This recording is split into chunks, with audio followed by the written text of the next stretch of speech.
siap dan untuk Ustaz kami persilakan. Apa Ustaz?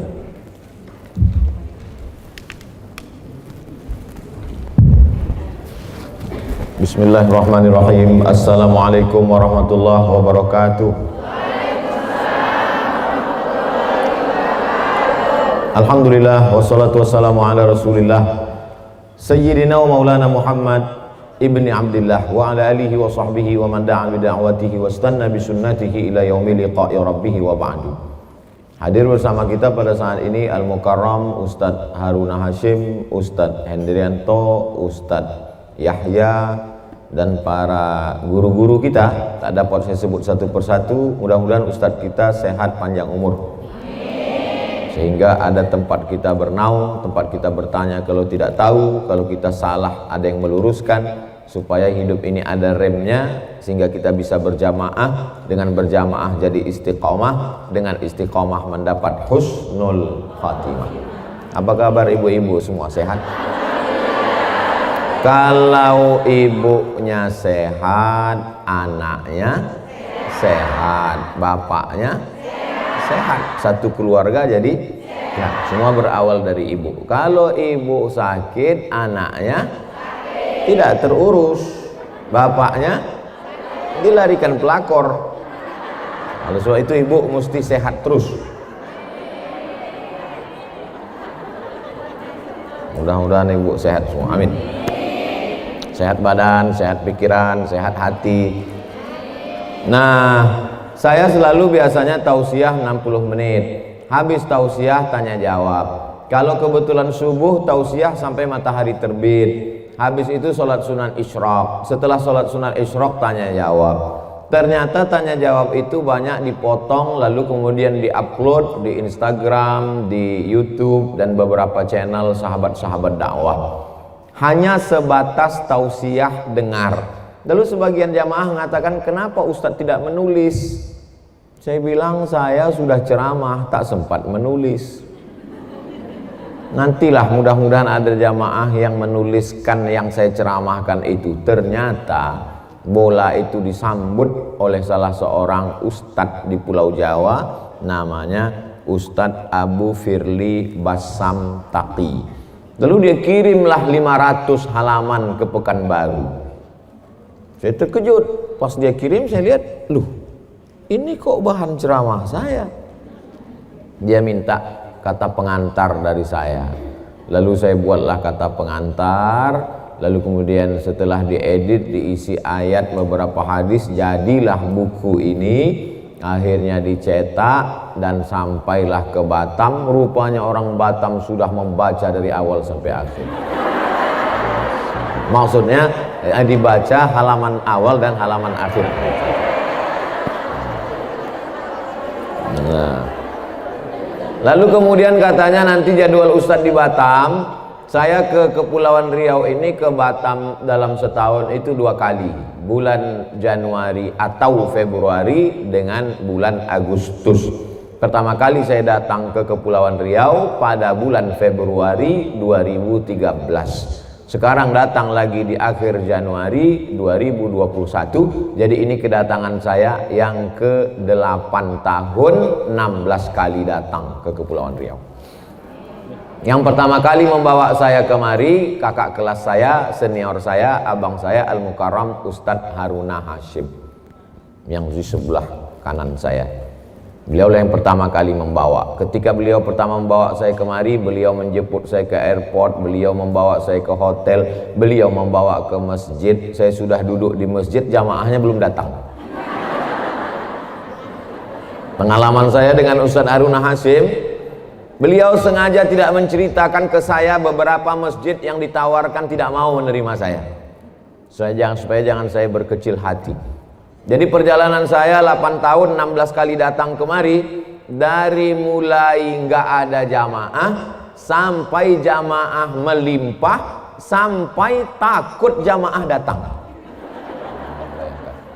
Sekarang kita sampai pada fase yang ketiga, takut jamaah datang, maka dibuatlah acaranya tertutup pakai tiket, yang nggak punya buku nggak boleh masuk. Supaya andai ini dibuat terbuka, melimpah ruah. Begitulah perkembangan dakwah kalau disokong, disupport oleh orang-orang yang ikhlas karena Allah Subhanahu wa taala. Jadi kalau hari ini jamaah melimpah ruah mendatangi tabligh akbar kajian Ustaz Abdul Somad yang tidak berubah. Abdul Somad yang 2013 dengan yang 2021 justru lebih ganteng yang 2013. Sekarang sudah tua. Lalu kemudian kenapa jamaah sekarang lebih banyak datang? Allah punya kuasa. La haula wala quwata illa billah. Semua ini adalah jerih payah jamaah.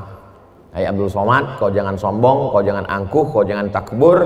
Ini adalah buah dari perjuangan orang-orang di balik layar yang tidak kelihatan di permukaan. Doa mereka, munajat mereka di tengah malam sehingga terbuka pintu hati jamaah. Lalu kemudian hadirlah 500 orang. 500 orang ini pulang ke rumah, dia cerita ke suaminya, menjadi 1000 orang.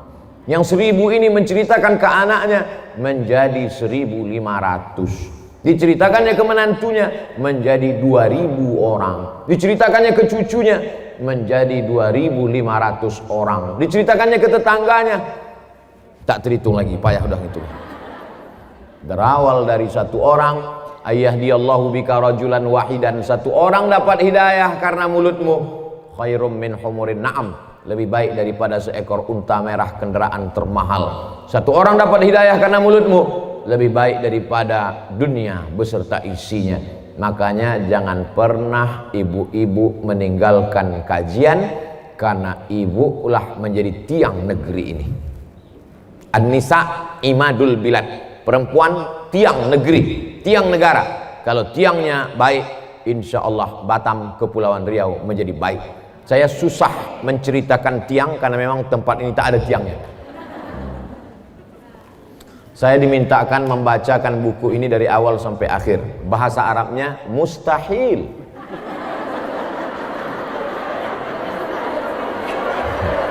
Maka tadi saya minta tolong kasih saya buku yang sudah dilipat-lipat. Akhirnya ada beberapa halaman yang dilipat-lipat. Nah, jadi yang saya baca yang dilipat-lipatnya aja. Dan yang melipat bukan saya. Mana lipat pertama? Lipatan yang pertama. Halaman 210. Nanti kalau yang lain kita buka setelah saya baca lipatan-lipatan ini, lalu kemudian ibu-ibu mau bertanya, nanti kita serahkan ke moderator. Saya justru bingungnya di halaman sekian Pak Ustadz. Nanti, sekarang yang dulu. Halaman 210. Suami saya bilang kalau nafkah itu hanya cukup dengan makan dan pakaian saja. Asal kasih makan, kasih pakaian, cukup. Jangan kau minta-minta. Balik kan kau nanti. Yang lainnya nggak perlu. Sedangkan saya tidak pernah diberi nafkah selama saya menikah. Bagaimana hukumnya Pak Ustadz? Jadi dengan membaca buku ini kita dapat pengetahuan. Dan dengan membaca buku ini meringankan beban ibu-ibu yang selama ini dikasih nafkah tapi sedikit. Dengan membaca halaman 210 ini, ternyata ada yang lebih parah dari aku lagi. Tapi jangan sampai ini dibaca bapak di rumah. Nanti kalau dibacanya, oh ternyata baik aku daripada dia lagi. Nah, lalu apa jawaban Ustadz Somad di sini? Makanya kalian yang gadis-gadis, nikahlah kalian dengan laki-laki yang paham agama. Kalau kau nikah karena gantengnya, cuman tahan 10 tahun, habis itu giginya tanggal. Kalau dia masih muda, putih, cantik, berjemur dia 2 hari, hitam. Bahkan ada sebelum berjemur udah hitam. Oleh sebab itu menikah. Saya dulu waktu sebelum Covid ini ceramah agak tenang saya. Kenapa? Nampak saya ibu kalau senyum ketawa, nampak dari mana suara itu datang. Sekarang sejak pakai masker ini bingung kita. Mulut tiba-tiba kiki. Oleh sebab itu menikahlah dengan dia karena agamanya. Idza ja'akum man tardawna dinahu. Kalau datang kepadamu orang yang baik agamanya, wa khuluquhu baik akhlaknya, fazawwijuhu. Hai bapak-bapak yang punya anak gadis, hai abang-abang yang punya keponakan, kalau kau menjadi seorang wali, datang kepadamu seorang laki-laki yang baik agamanya, baik akhlaknya, fazawwijuhu, karena itulah yang kekal abadi. May yuridillahu bahu khairan, may yuridillahu bihi khairan, siapa yang dikehendaki Allah menjadi baik, yufaqihu fiddin, didalamkan Allah agamanya. Makanya setiap ibu-ibu yang bawa anak kecil, Ustadz Somad doakan anak saya, apa doa saya? Allahumma faqihhu fiddin, pahamkan anak ini agama.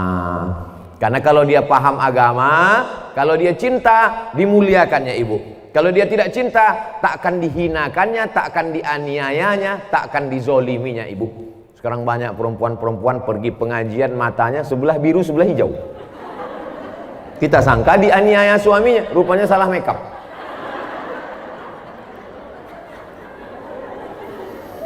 Kewajiban suami itu adalah satu, ngasih makan. Yang kedua, pakaian. Yang ketiga, tempat tinggal. Yang keempat, pendidikan. Yang kelima, perhatian. Ibu sudah makan? Alhamdulillah. Pakaian tak perlu saya tanya lagi. Tempat tinggal, alhamdulillah. Pendidikan, kalau sanggup bapak mendidik ibu, didik dia. Kalau tak sanggup, serahkan, suruh pengajian. Bang, aku mau ikut pengajian Ustadz Haruna Hasyim di Masjid Jabal Arafah ya. Pergilah Adinda, pergilah pengajian. Aku tak sanggup mendidik kau. Pergilah kau pengajian. Sudahlah tak sanggup mendidik, dilarang pula pengajian. Kau jangan pengajian, di rumahnya aja. Mari bodoh sama aku. La ilaha illallah.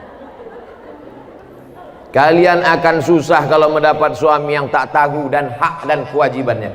Jangankan punya suami yang tak tahu hak dan kewajibannya, main bola sama orang yang tak tahu tiang gawang, tak tahu outside, tak tahu handball, tak tahu outside, tak tahu dia.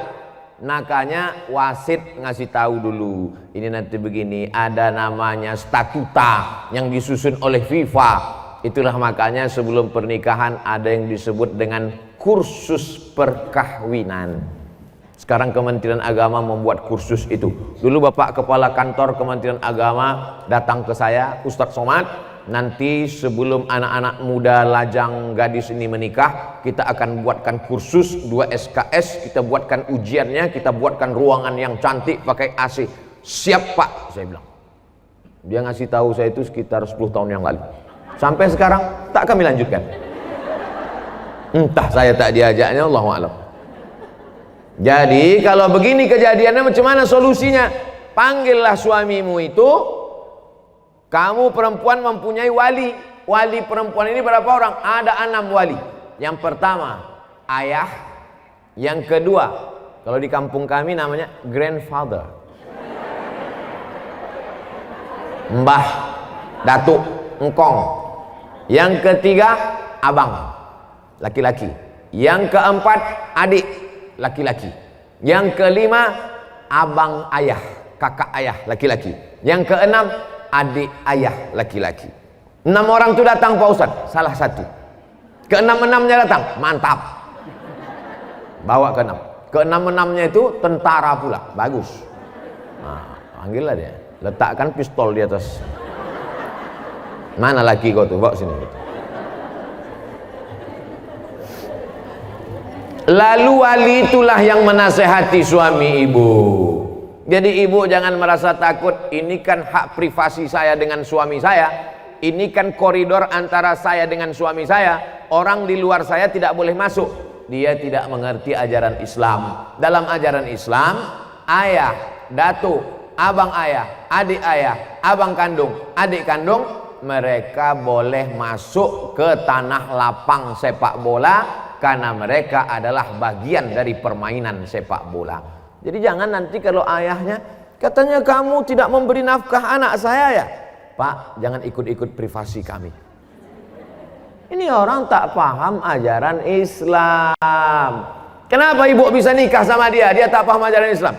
Itulah Pak Ustaz, saya tak paham, dia tak paham. Karena sama tak paham, inilah kami nikah sama dia. Ini penting, karena kalau tidak, suamimu tak tahu mana yang menjadi hak dan mana yang kewajiban dia. Ternyata ini diambil dari tanya jawab di Masjid As-Sajadah. tanggal 10 bulan 5 2018 19 20 21 3 tahun yang lalu. Menulislah supaya orang di masa akan datang tahu bahwa kau pernah hidup di masa lalu. Andai ceramah Ustaz Somad tidak dituliskan, hilanglah ini. YouTube bisa hilang. Berapa banyak website aplikasi di internet yang ada dulu hilang. Tapi begitu ditulis, andai hilang buku di Pekanbaru, maka masih ada 15 buku di Batam. Hah? 500. Oh, saya ngetes saja. Kalau pas saya bilang masih ada 15 buku di Batam, diam semua. Langsung saya tutup. Demikianlah bedah buku kita. Berarti semuanya tak sadar, error. Kita lanjutkan, lipatan halaman 211. Betul 211. Apa hukum istri ikut mencari nafkah sedangkan dia harus mengasuh anak? Ini namanya PKK, perempuan kurang kerjaan. Apa pula kau ikut? Tugasmu hanya menjaga anak-anakmu saja.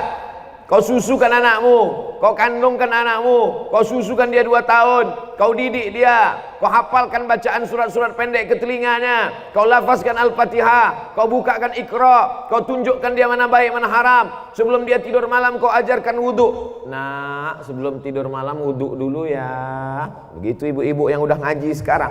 Ibu-ibu zaman dulu cuci muka, cuci tangan, cuci kaki, makan obat cacing.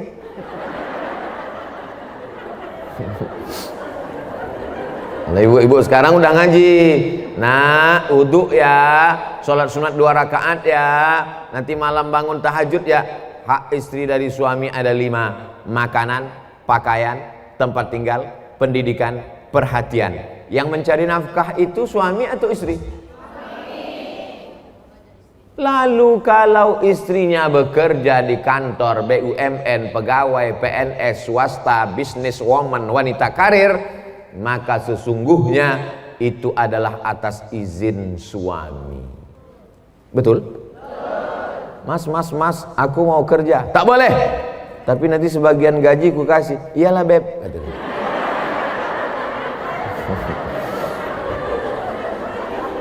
Tapi kalau kita susah, istrinya mau berbagi, ya biar sah. Tapi sebagai suami harus pengertian. Istri sudah mau hidup susah, maka jangan pula macam-macam. Ini sudahlah ibu itu susah, dia bekerja, dibantunya suami mencari nafkah, selingkuh pula. Ini suami-suami yang model macam ini nanti cocoknya kita kumpulkan rame-rame, kita bawa ke jembatan Barelang. Setuju ibu? Wah, sadis. Saya mancing aja. Maksud saya itu saya bawa ke jembatan Barelang, kami mau makan bersama siang, foto-foto di situ. Bukan mau saya tulakkan ke bawah. Hah? Ya, nanti. Jadi ibu punya gaji, bekerja. Bapak juga punya gaji, bekerja. Apa beda gaji bapak sama gaji ibu? Di dalam gaji bapak ada hak ibu, tapi di dalam gaji ibu tak ada hak bapak. Betul? Ya, tepuk tangan dulu. Ini belum habis. Maka gaji ibu bulat. Bulat gaji ibu. Tidak dikurangi makan, tidak dikurangi pakaian, tidak dikurangi rumah, tidak dikurangi pendidikan, tak dikurangi perhatian. Bulat. Tiba-tiba bapak tuh di PHK, dirumahkan, nauzubillah. Malang tak dapat ditolak, untung tak dapat diraih, dirumahkan dia. Lalu kemudian apa kata ibu? Bang, aku tahu kau susah. Jangankan gaji nih bang, nyawa aku berikan.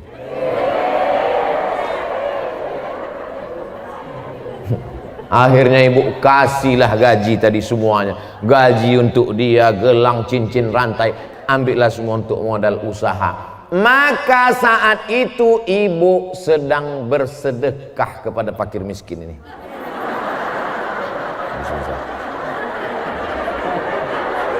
Ibu sedang berbuat baik, tapi akadnya bukan nafkah. Pemberian suami kepada istri adalah nafkah. Nafkah itu hukumnya wajib. Sedangkan ibu memberi ke dia tadi bukan nafkah, tapi itu tolong menolong. Bang, kata Ustaz Somad, menolong fakir miskin itu wajib. Maka aku tolong kau, bang. Tapi jangan kau macam-macam. Kalau udah aku tolong kau buka usaha ini, kau macam-macam. Jelas? Janganlah ibu dibodoh-bodohinya. Nikah, begitu nikah, surat tanahmu, surat mobilmu, surat rumahmu, STNK-mu, BPKB-mu, sorgamu di bawah tapak kakiku. Gitu. Saya punya anak perempuan, saya punya keponakan perempuan, saya tak ada anak perempuan. Takut, saya tak ada anak saya tak punya perempuan. Saya punya keponakan perempuan, tapi ceritanya ini mesti diklarifikasi. Waktu adik saya adik saya laki-laki, saya kuliah ke Maroko tahun 2006, menelponlah dia, aku mau nikah, kata dia. Aku nikah sekarang, apa aku tunggu abang pulang? Kata saya, kau nikahlah dulu, karena aku pulang pun tak jelas entah kapan aku mau nikah. Aku tak pacaran-pacaran, kau nikahlah dulu. Nikahlah dia. Setelah nikah 2007 lahirlah anaknya perempuan, dikasih nama Khairun Nisa. Kata mak saya, anak ini kuangkatkanlah ke kau. Nah, jadi anak angkat saya, keponakan saya itu, itulah yang saya bilang anak saya perempuan, itu maksudnya. Jelas? Jadi kalau saya melihat anak perempuan, mereka adalah anak saya. Bagaimana kalau anak kita dibodoh-bodohi orang? Betul? Jadi jangan ibu tersinggung kalau saya ceramah, anak perempuan kita jangan kasih pakai celana pendek, jangan kasih main TikTok, jangan sampai nampak pusatnya, jangan sampai.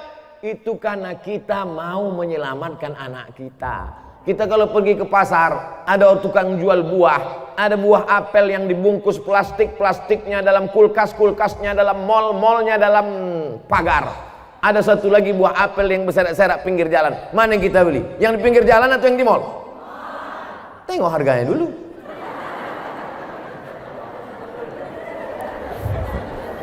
Orang selalu mau yang tertutup. Itulah maka ibu-ibu ini tertutup sekarang. Disuruh Allah tutup, tak mau tutup. Disuruh Allah Nabi tutup, tak mau tutup. Datang COVID, bertutup semua. Halaman 329. Halaman 329. 329. Memang kadang halaman ini tak jelas karena ibu pakai Faisal.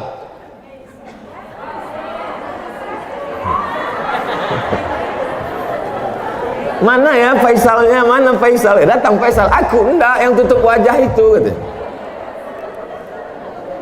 Halaman 329. Udah nampak? Apa hukum bersedekah kepada rumah ibadah orang non muslim dengan maksud berperilaku toleransi kepada umat beragama? Banyak orang Islam sekarang tak tahu beda mana toleransi, mana telur asin. Toleransi itu adalah wala ana abidum ma'abadtum wala antum abiduna ma'abud lakum dinukum. Bukan kita masuk ke halaman rumah orang. Toleransi itu kita jaga halaman kita jaga halaman orang, jangan kita masuk ke dalam. Itu toleransi. Jelas? Masih banyak masjid yang masih memerlukan. Banyak betul duit nih, tak tahu mau kemana dicampakkan. Nanti kami salurkan ke masjid-masjid. Kirimkan ke nomor rekening berikut ini. Bukalah Instagram Ustaz Somad, isinya iklan-iklan untuk membangun masjid. Saya akan pergi ke Pulau Karimata. Mari kita donasi untuk membangun masjid, pondok pesantren. Yang mana Instagram Ustaz Somad? Itu yang followernya berjuta-juta itu. Kalau sekarang masih malah banyak orang yang menyumbang masjid kita yang tidak selesai-selesai pembangunannya. Jadi kalau ada mereka menyumbang pembangunan masjid kita, kenapa mereka sumbang? Karena kita tak menyelesaikan masjid kita. Akhirnya mereka datang. Bolehkah kita terima Pak Ustadz? Boleh bersyarat. Syaratnya tidak ada unsur mau melemahkan hati umat Islam. Karena dia mau menyebarkan pemahamannya, merusak akidah, lalu dikasihnya duit. Sejak dapat duit umat Islam jadi diam. Ustaz Somad tuh dulu ceramah berapi-api kan, karena belum dapat duit aja tuh. Begitu dah kami kasih duit, diam mulutnya kan. Nanti kalau nampak Ustaz Somad diam, itu berarti udah dapat tuh. Halaman 386.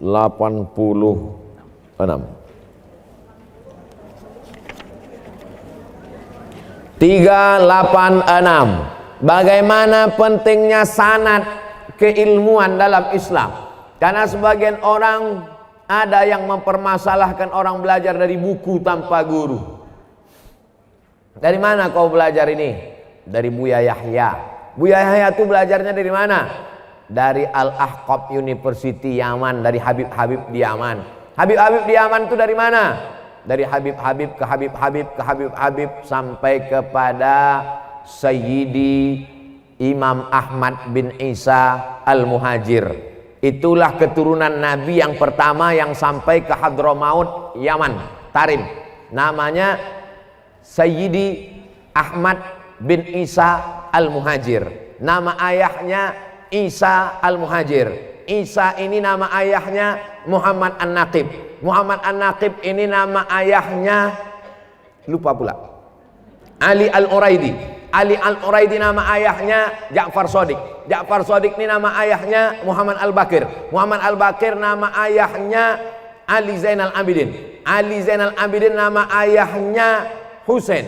Husain nama ayahnya Ali.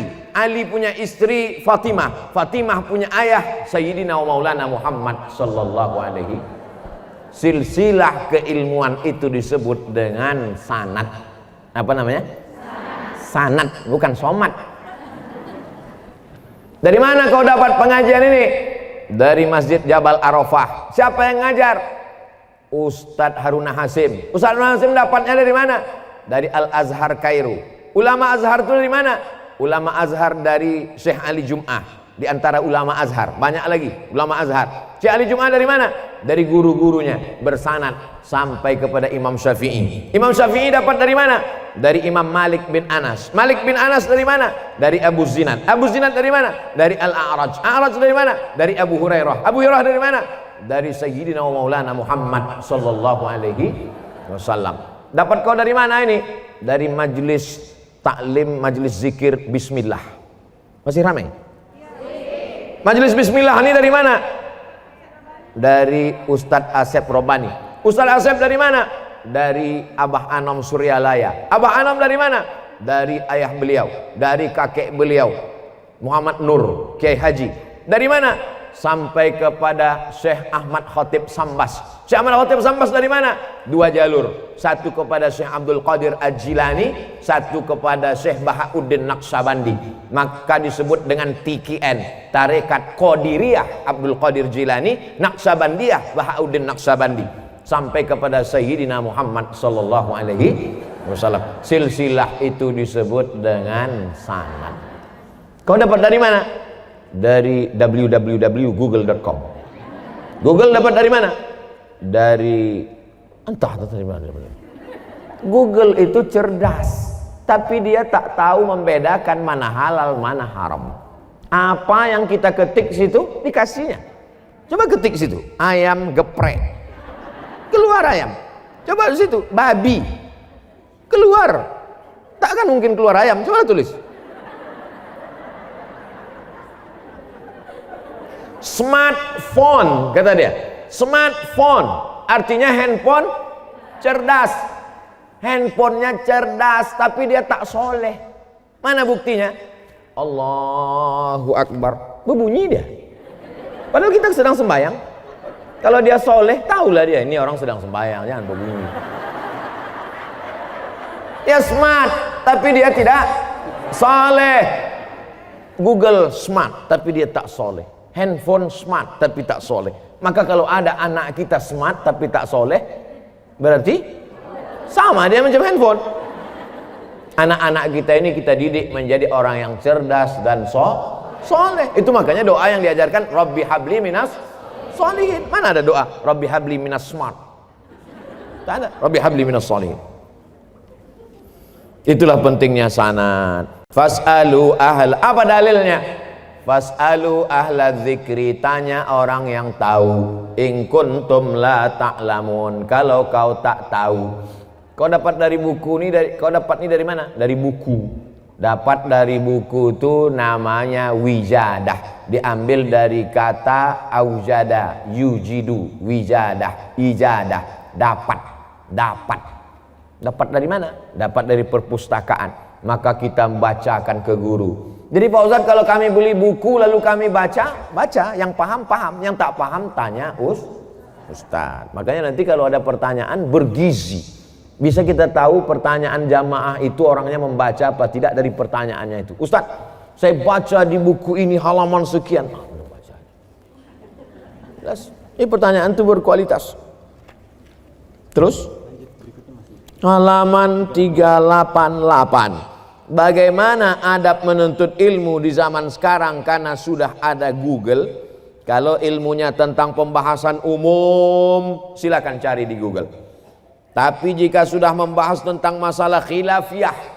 Khilafiyah itu apa Pak Ustadz? Kata yang ini salatnya bismillahnya jahar. Bismillahirrahmanirrahim. Kata yang ini bismillahnya sir. Alhamdulillahirrabbilalamin. Itu tak bisa dicari di Google, mesti tanya pada Ustadz. Nanti Ustadz akan menjelaskan dalam masalah bismillah jahar sir ini ada dua mazhab. Menurut mazhab Syafi'i bismillahirrahmanirrahim. Menurut mazhab Hanafi dan Hambali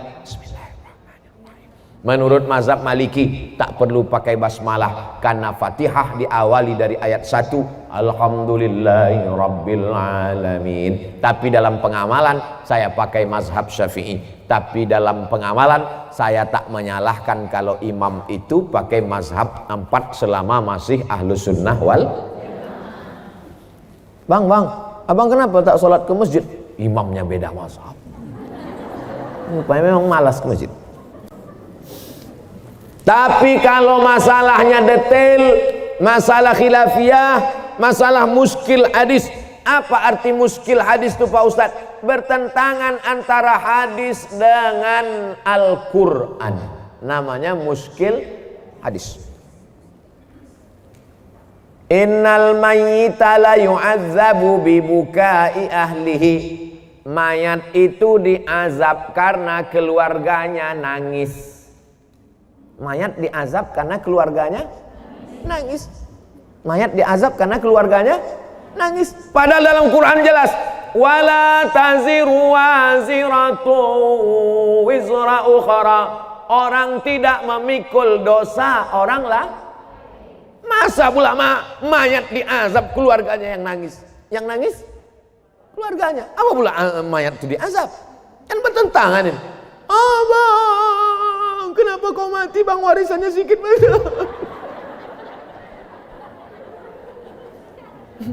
Kenapa pula suaminya diazab, istrinya menangis? Ini kan bertentangan dengan ayat Quran. Orang tidak memikul dosa orang lain. Ternyata ayat itu tidak kontradiktif dengan hadis. Ada kronologisnya. Kenapa keluarganya nangis? Orang mati diazab. Karena orang mati zaman dulu, sebelum mati dia berpesan, nanti kalau aku mati kalian nangis kuat-kuat. Makin kuat nangisnya, makin tinggi levelnya. Jadi kalau nangisnya slow, itu kelas ekonomi. Tapi kalau nangisnya sampai meraung, mencakar-cakar dinding, wah, memukul-mukul pipi, menarik-narik rambut. Makanya dalam hadis dikatakan laisa minna man darabal khudud. Siapa yang memukul-mukul pipi, wasaqqal juyub, merobek-robek kantong. Itu kelas paling atas. Pukul pipi, robek kantong. Yang paling atas lagi pipi orang dipukulnya. Maka sebetulnya hukum mayat diazab karena tangisan keluarganya itu adalah kalau sebelum mati dia berpesan, nanti sebelum mati aku, ini ada duit, undanglah grup menangis. Zaman sekarang masih ada tak tuh? Ada. Di beberapa daerah masih ada. Tapi saya tak mau sebutkan di sini. Nanti kalau diupload mereka menuntut saya ke pengadilan. Asosiasi Grup Nangis menuntut Abdul Somad. Halaman berapa lagi? Langsung 451. Halaman 451. 4 Pak Ustadz. 4 pun jadi. Akhir-akhir ini kita sering jumpai akhlak murid yang tak pantas kepada gurunya. Padahal zaman dulu ketika kita dimalahi guru, kita menerimanya dan orang tua memakluminya. Apakah keadaan ini termasuk wajar di akhir zaman Pak Ustadz? Tidak ada yang wajar. Jangan nanti kita berkata wajar. Bu, kenapa rok anak ibu pendek sekarang? Dulu memang tak wajar, sekarang udah wajar. Bu, kenapa anak ibu boncengan dengan anak tetangga? Kemarin ku nampak dia nonton di bioskop. Itu kan tak wajar dulu, sekarang udah wajar udah. Ada perubahan dulu dengan sekarang? Tak ada, sama. Lalu kenapa ini dianggap orang wajar? Dulu orang tua menganggap guru itu sebagai kawan, sahabat. Ibu tak sanggup mendidik anak ibu, aku pun tak sanggup mendidik anakku, Bu. Maka ku serahkanlah dia kepada kawanku. Siapa kawan Ustadz itu? Guru. Maka kita cium tangan guru itu, karena dia sudah menyelamatkan kita dari neraka jahanam. Jangan kita mata-matai dia. Ini anak kita balik sekolah, mana telinga kau ini jewernya tadi? Mana yang biru-biru kulitmu tadi yang dipukulnya? Guru itu bukan pegawai laundry yang kita gaji untuk mencuci anak kita yang kotor. Mereka adalah saudara kita yang menyelamatkan kita dari azab neraka jahanam. Bagi yang selama ini menyepelekan guru, alhamdulillah sekarang barulah dia tahu 80% orang tua meminta supaya anak masuk sekolah tatap muka, saking dia tak sanggup lagi jadi guru dah. Betul tak ceritanya? Mengaku guru-guru cadangan. Tak sanggup. Saya tablik akbar di Batam, full dari jalan ke jalan. 2 kali tablik akbar paling besar di Batam. Yang pertama, yang kedua dengan Habib Syekh. Kalau udah tablik akbar Abdul Somad, terdiam semua jamaah. Begitu saya diundang ke salah satu sekolah di Jalan Harapan Raya Pekanbaru, anak TK semua, macam sarang lebah. Assalamualaikum. Dia pun ngobrol. Pertama saya senyum, begitu udah 5 menit, mak gawat nih saya bilang. Kacau ini. Akhirnya saya panggillah kepala sekolah. Ibu kepala sekolah, kita kalau jumpa buaya-buaya garang, panggil pawangnya kan. Datanglah kepala sekolah, kecil aja kepala sekolah. Anak-anak sekalian, lihat ibu nak, dengarkan Ustadz Somad ya. Diam mereka semua. Baru sadar kita bahwa ternyata kita tidak mampu menghadapi anak-anak ini. Betul? Covid ini banyak menyadarkan manusia. Yang adik kuasa sekarang tak berkuasa. Yang raja-raja, pejabat-pejabat katanya hebat, rumahnya klaster berkunci. Dia berada di dalam kamar, kamarnya berkunci. Kamarnya dalam rumah, rumahnya berkunci. Rumahnya dalam komplek, kompleknya berkunci. Kuncinya dibawa security, hilang.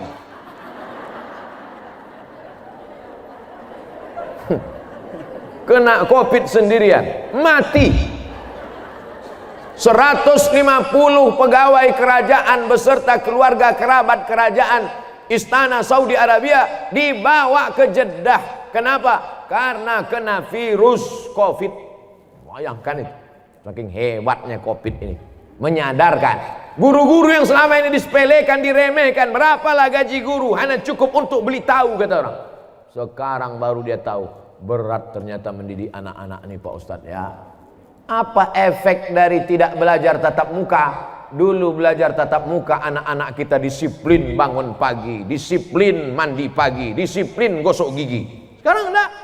Dia ketemu layar itu pula lama. Mana beda gigi udah bergosok sama tak bergosok? Dulu dia disiplin pakai jilbab. Dulu anak-anak kita pakai jilbab di atas sampai ke bawah. Sekarang enggak. Dia pakai layar, atas berjilbab, oh celana pendek.